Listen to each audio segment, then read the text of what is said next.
கோடைகால விடுமுறைக்காக 1000 ரூபாய் கொடுப்போம்னு சொன்னார்.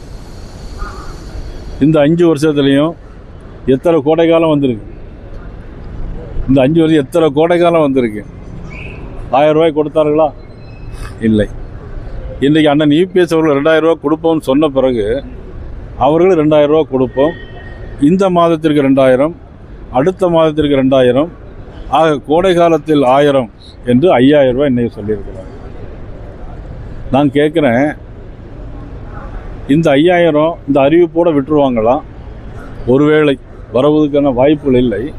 ஒருவேளை தப்பித்தவரை ஆட்சிக்கு வந்தால் அடுத்த 2039ஆம் ஆண்டு அந்த 2029ஆம் ஆண்டு வரக்கூடிய நாடாளுமன்ற தேர்தலெல்லாம் முதல்வரையே நாம் பார்க்க முடியும்.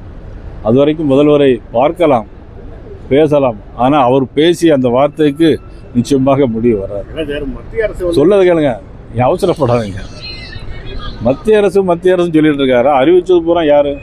மாநில திட்டத்தை முடக்கலாம்னு நினைச்சாங்க. ஆனால் அதன் காரணமாக முன்னெச்சரிக்கையாக இந்த பணத்தை வந்து போட்டிருக்கோன்னு சொல்லியிருக்காரு. நீங்களும் அந்த பொய்யை சேர்த்து சொல்றீங்களா? முதலமைச்சர் யாரும் அந்த மாதிரி நடவடிக்கையில் ஈடுபடலை. அந்த மாதிரி ஒரு சிந்தனை இல்லை. இந்த மாதிரி சிந்தனையை, ஒரு கற்பனையை தன்னாலே உருவாக்கி மக்களை ஏமாற்றுகிற ஒரு மோசமான ஒரு சூழ்நிலை தான். யாரும் முயற்சி பண்ணாங்க? யாராவது கோர்ட்டுக்கு போனாங்களா?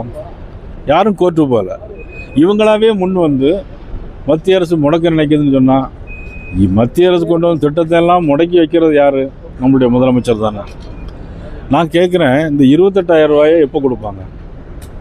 அட்லீஸ்ட் 28,000 ரூபா கொடுப்பாங்களா? இல்லை 2029 பாராளுமன்ற தேர்தலுக்கு வரும்போது அதை பற்றி சிந்திச்சே தான் முடிவெடுப்பாரா? வெற்றி பெறுவதற்கான வாய்ப்பே இல்லை. முற்றிலும் ஏமாற்றுவர்.